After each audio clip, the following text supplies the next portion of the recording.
एक बार दो अलग अलग गांव से दो लड़के शहर आते हैं। शहर में उनकी मुलाकात होती है और दोनों दोस्त बन जाते हैं। दोनों एक साथ एक कमरे में रहने लगते हैं। दोनों ही कॉम्पिटिटिव एग्जाम की तैयारी कर रहे होते हैं। एक साथ वो कॉम्पिटिटिव एग्जाम की कोचिंग में जाते हैं, एक साथ पढ़ाई करते हैं। दोनों का बहुत ही स्ट्रगलिंग टाइम चल रहा होता है, मगर अपना पूरा ध्यान, पूरा फोकस जो है वो दोनों पढ़ाई पे लगाते हैं। और फाइनली एक दिन दोनों का सिलेक्शन हो जाता है, दोनों को गवर्नमेंट जॉब मिल जाती है। दोनों की जो पोस्टिंग है वो अलग अलग डिस्ट्रिक्ट में होती है।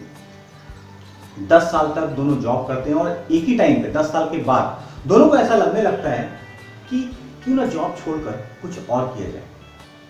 सो पहला जो दोस्त है वो अपना बिजनेस शुरू करता है, अपना स्टार्टअप शुरू करता है और धीरे धीरे उसका जो बिजनेस है वो ग्रो करने लगता है। वहीं जो दूसरा दोस्त है वो सोचता है कि मेरे लिए कॉर्पोरेट की दुनिया बनी है, मुझे बड़े कॉर्पोरेट में काम करना है, और वो कॉर्पोरेट के लिए इंटरव्यू देना शुरू कर देता है। मगर उसका सिलेक्शन कहीं हो नहीं रहा होता है। इसी बीच एक दिन अखबार में वो देखता है कि उसके पहले दोस्त की फोटो छपी हुई है और नीचे लिखा हुआ है मैनेजिंग डायरेक्टर, और साथ में कंपनी का नाम दिया हुआ है। वो काफी खुश होता है, सोचता है कि मेरे दोस्त की कंपनी तो काफी बड़ी हो गई है, तो क्यों ना दोस्त के पास जाया जाए, दोस्त से बात किया जाए और दोस्त की कंपनी में काम किया जाए।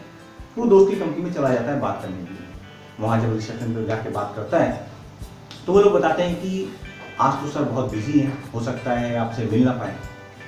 मगर उसी बीच वो दोस्त उधर से गुजर रहा होता है और वो अपने दोस्त को पहचान लेता है और वो बोलता है, अरे भाई कैसे हो, कहाँ हो, बहुत दिनों बाद देख रहा हूँ, क्या चल रहा है। वो बोलता है कि मैंने भी जॉब छोड़ दी है, कंपनी में जॉब के लिए ट्राई कर रहा हूँ, मुझे कॉर्पोरेट में जॉब करना है, तुम्हारे बारे में सुना, तुम्हारी जो कंपनी वो बहुत बड़ी हो गई है, तो क्या मैं तुम्हारी कंपनी में काम कर सकता हूँ। पहले दोस्त ने बोला, अरे बिल्कुल कर सकते हो, दोस्तों के लिए तो खुली है, तुम जिस भी डिपार्टमेंट में चाहो उस डिपार्टमेंट में काम कर सकते हो।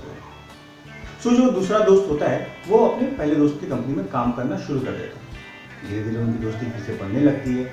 ऑफिस के बाद दोनों फिर से साथ में घूमने लगते हैं और इसी तरीके से एक दिन वो लोग साथ में घूम रहे होते हैं ऑफिस के बाद, तो जो दूसरा दोस्त जो पहले दोस्त की कंपनी में जॉब कर रहा होता है वो बोलता है कि भाई एक बात बता, हम दोनों ने साथ मेहनत की, साथ पढ़ाई की, हम दोनों का जो इंटेलिजेंस लेवल है वो साथ है, दोनों का सिलेक्शन साथ हुआ, दोनों ने एक साथ जॉब छोड़ा, मगर आज तुम्हारी खुद की कंपनी है और मैं तुम्हारी कंपनी में जॉब कर रहा हूँ, ऐसा क्यों। पहले दोस्त ने कहा, याद है जब हम लोग कॉम्पिटिटिव एग्जाम की तैयारी करते थे तो हम लोग पैदल कोचिंग क्लास जाया करते थे। उसने कहा कि हाँ याद है। ऐसे ही एक दिन हम लोग आधे रास्ते तक जा चुके थे, तब मुझे याद आया था कि मैंने शायद पंखे को खुला ही छोड़ दिया है। मैंने तुमसे कहा कि एक काम करते हैं, हम लोग वापस घर चलते हैं, पंखा बंद करेंगे और फिर कोचिंग क्लास आ जाएंगे। मगर तुम्हारा जवाब था कि यार मकान मालिक का पंखा है, चलने दे, चल रहा है, इलेक्ट्रिसिटी मकान मालिक का बढ़ रहा है।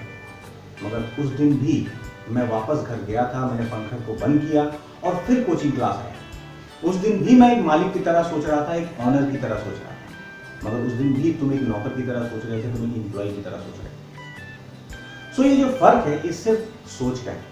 अगर मालिक बनना है तो मालिक की तरह सोचना पड़ेगा। So that's it in this video. Good luck, love you all.